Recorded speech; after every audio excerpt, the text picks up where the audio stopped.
After her mother's funeral, Mia Larson received a call from her aunt, Zoe Larson. "Mia, your mom is gone now. I can't stop worrying about you staying alone in the country. Why don't you come abroad and live with me?" Mia remained silent for a long time, as though she was making a monumental decision. Finally, she solemnly answered, "All right." "Really? You're willing to come? That's wonderful." Zoe's voice on the other end was filled with joy. "But I heard you got married. Will your husband agree to move abroad with you?" Mia chuckled at the question. "Don't worry. We're about to get divorced." Before the call ended, a commotion sounded from outside the door. Nick Ford was back. Mia glanced toward the door, but didn't get up to greet him like she usually did. Just then, Nick's younger sister, Jenna Ford, strutted in, her face full of smugness. "Nick brought Xena back. You, the imposter, will be kicked out soon." Mia frowned slightly. "Imposter?" Jenna looked even more pleased with herself. "You'll understand once you meet Xena." As her words trailed off, Nick entered, accompanied by Xena Quinn. The driver followed behind them, lugging bags upon bags of luggage. In Xena's hands was a massive bouquet of roses, vivid red and strikingly beautiful. Mia held back her tears with difficulty. He actually had time to buy Xena roses. In 5 years of marriage, he had never given Mia so much as a single flower. "Xena just returned from abroad and hasn't found a place to stay yet. She'll be staying with us for the time being," Nick announced without sparing Mia a glance. His gaze remained fixed on Xena the entire time. "Clean up the guest room next to mine. Xena will be staying there." His tone wasn't a request but an order, as though they weren't a married couple, as though she was merely a housekeeper.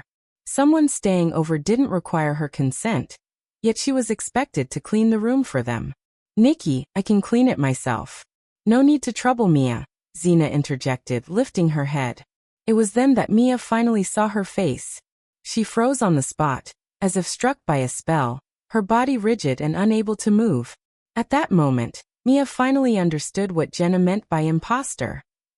Xena had a face that looked strikingly similar to hers. The difference was that Xena's features were softer, her demeanor more elegant, and her gaze carried the effortless confidence of someone born into privilege. "So that's how it is," Mia muttered under her breath.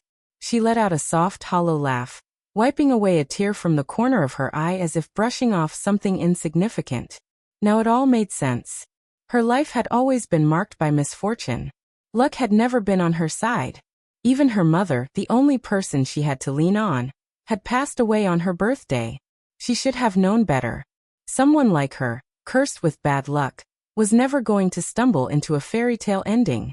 A chance meeting wouldn't lead a wealthy heir to fall for her, let alone marry her. It all made sense now. She was nothing more than a stand-in. "Why are you crying? Seriously, is this worth crying about?" Jenna scoffed, a mocking tone in her voice. "Xena is only staying for a couple of days, and here you are acting all pitiful. Mia, you're so petty."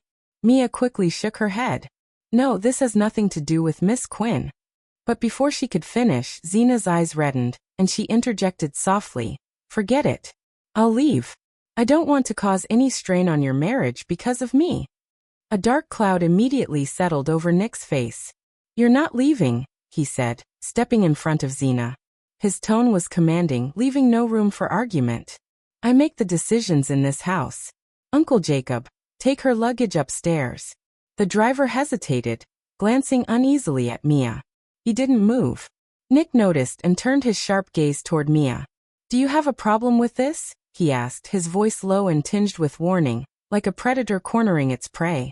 Mia shook her head again, her eyes reddening as she forced a smile.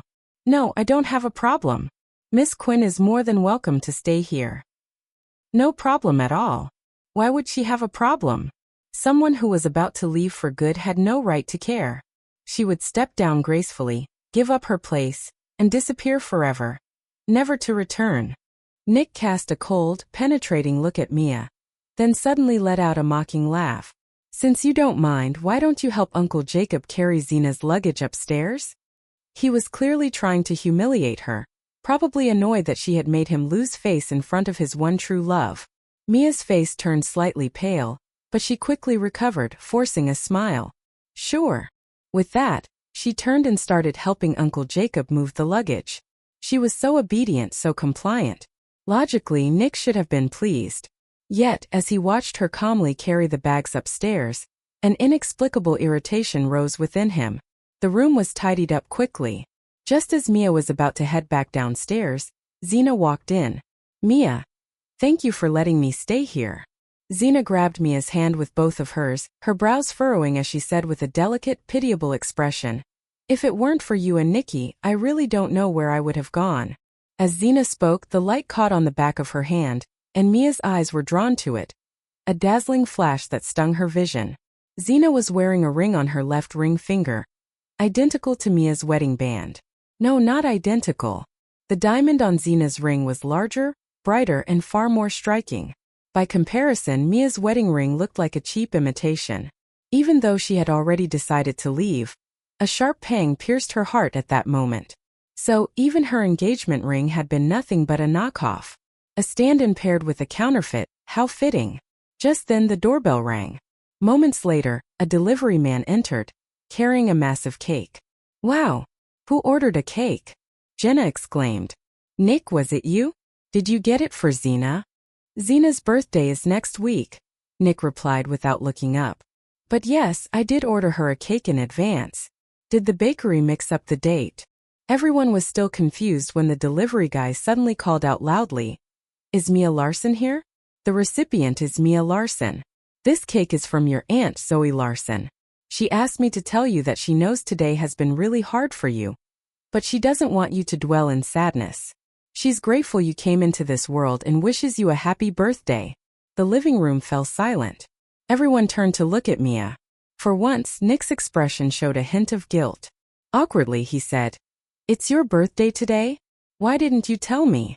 Zena's birthday wasn't until next week, and he had already ordered her gifts and a cake well in advance. But Mia's birthday? He hadn't remembered at all. Of course, why would he? She was just a stand-in. What was the point of keeping track of things like that? "Oh, it's my birthday today? I completely forgot." Mia diffused the awkwardness with a light-hearted tone. "I didn't expect my aunt to remember. I'll have to call and thank her later." She would also take the opportunity to check on the progress of her move abroad and push her plans forward. The sooner the better. "Nicky, you're unbelievable," Zena said in a playful, almost scolding tone. "How could you forget your own wife's birthday? Mia, don't be upset. Oh, by the way, when I got off the plane, Nicky gave me a gift, a stunning diamond necklace. How about this necklace? Let's call it your birthday gift from Nicky." With that, Zena took off the diamond necklace from around her neck and handed it to Mia with a bright smile. "Mia, happy birthday." The necklace was stunning, featuring a rare red diamond set in heart-shaped platinum, a symbol of a love that was meant to be unique and irreplaceable. But that love wasn't hers to claim. "No, thank you," Mia said, shaking her head with a polite smile. "This is a gift from Nick to you. How could I take something so precious away from someone else? If it wasn't meant for her, she wouldn't take it. She wouldn't accept the necklace, and she wouldn't accept the man who gave it either." "What's with the attitude?" Nick suddenly snapped, his frustration boiling over. "So I forgot your birthday because I was busy with work. Is it really such a big deal? Do you have to act like this?" Mia was stunned. She didn't understand what she had done wrong. She hadn't cried or caused a scene. She had smiled the entire time and spoken with perfect courtesy. So why wasn't he satisfied?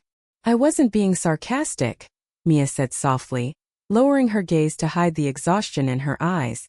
"Nick, what do you want me to do? Do you want me to take the necklace? If that's what you want, I'll take it." With that, she took the necklace and genuinely thanked Zena. "Miss Quinn, thank you for the gift." As a stand-in, Mia felt she had already been as accommodating, cooperative, and respectful as she could possibly be to save Nick's pride. But for some reason, after she accepted the necklace, Nick became even angrier. "Mia, you're unbelievable," he spat before storming out, slamming the door behind him. Whether she refused the necklace or accepted it, Nick was furious. That was when Mia understood that it was never about the necklace. No matter what she did, he would never be satisfied. Those who are loved can get away with anything, while those who aren't can never do anything right, she concluded. The birthday cake from Zoe was enormous, but no one joined Mia to eat it. Not wanting to waste Zoe's thoughtful gesture, she forced herself to eat the entire 5-tier cake on her own.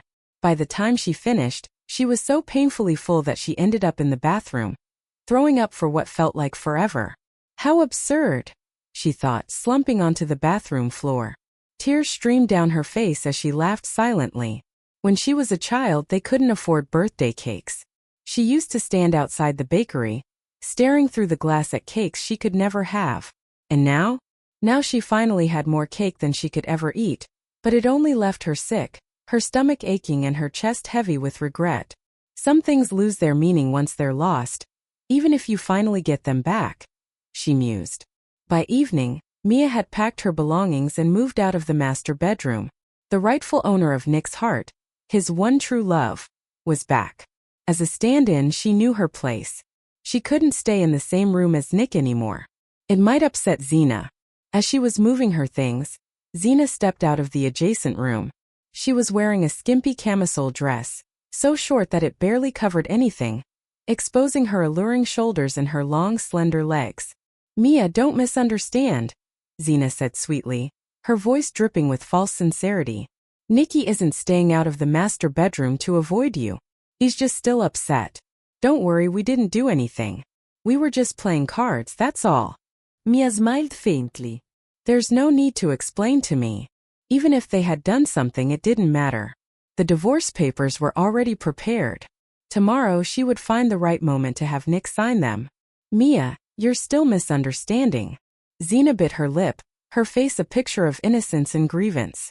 "Nikki and I."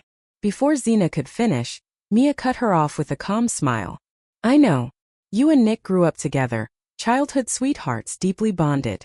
Now that you've finally returned after so many years apart, of course you have plenty to catch up on. So go ahead and reminisce. I won't get in your way."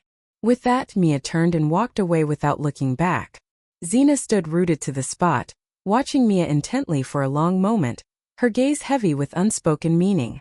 Nick spent the entire night in Xena's room. Mia hadn't gone out of her way to notice this, but Mrs. Zimmer, the housekeeper, had eagerly pulled her into the backyard early that morning to share this important information in hushed tones. "Ma'am, you've got to start paying attention," Mrs. Zimmer said anxiously. "That shameless little vixen, Miss Quinn, is clearly here to seduce Mr. Ford. You wouldn't believe what she was wearing last night. I couldn't even look." Mia smiled faintly. "You're overthinking it. Miss Quinn and Nick grew up together, and he holds her in high regard. Please don't speak badly of her again. Nick wouldn't be happy if he heard you." Mrs. Zimmer froze, her expression bewildered. She looked Mia up and down before hesitantly asking, "Ma'am, what's going on with you?" "I'm fine," Mia replied with a smile. "I'm doing great." But that smile looked like a mask welded onto her face. She would keep smiling. She wouldn't cry anymore. "No, something's definitely off with you today," Mrs. Zimmer said with certainty. "You used to call Mr. Ford affectionately as Nicky, but now you're using his name, Nick." Mia lowered her long, dark lashes and stayed silent. In truth, when she first got together with Nick, she didn't call him Nicky either. Like his friends, she used to call him Nick. It wasn't until their first night together that he made her call him Nicky. That night, he had pinned her to the bed, blindfolded her with a strip of black cloth, and while roughly pulling her hair, demanded she call him Nicky over and over. For the longest time, Mia thought Nicky was a special name just for her to use, a sign of their intimacy. The thought had secretly made her happy for quite a while. It wasn't until yesterday, when she heard Xena call him Nicky, that she realized the truth. No wonder he had blindfolded her that night. Her eyes didn't look like Xena's, but her voice sounded similar, so he made her call him Nicky, over and over again, as if that was all that mattered. "Mrs. Zimmer," Mia said softly, resting a hand on her shoulder. "In a place like this, the most important thing is to focus on your work and keep your thoughts to yourself. Please don't say anything bad about Miss Quinn anymore. She would be leaving soon, and Xena would take her place as the lady of the house. If Mrs. Zimmer offended Xena, she would certainly pay the price later." After advising Mrs. Zimmer, Mia went upstairs to grab the divorce papers, and then headed to Nick's study. Nick was busy working but scoffed when he saw her walk in. Finally realized you were wrong?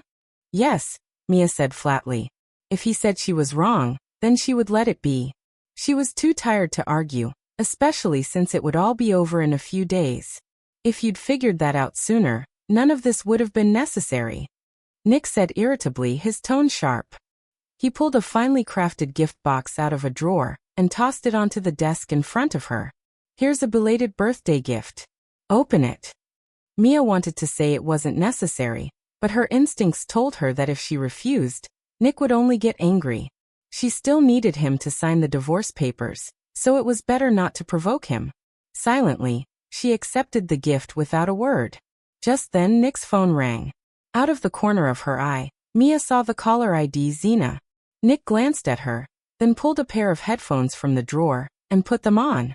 He answered the call, and the cold indifference in his eyes was immediately replaced with a smile. His tone softened, a stark contrast to how he spoke to Mia. Mia placed the divorce papers on the desk in front of him. Please sign these. Without so much as glancing at them, Nick scribbled his signature and went right back to his call with Xena, his voice warm and affectionate. Mia frowned slightly, hesitating before asking, "Aren't you going to check what you just signed?" "No need," Nick replied impatiently. "It's just about hiring foreign specialists for your mom's treatment, right? Take care of it yourself. If there's anything that needs my signature, just give it to Assistant Wilson to pass on to me. And stop calling me over nothing. Do you have any idea how many important calls I missed last time because you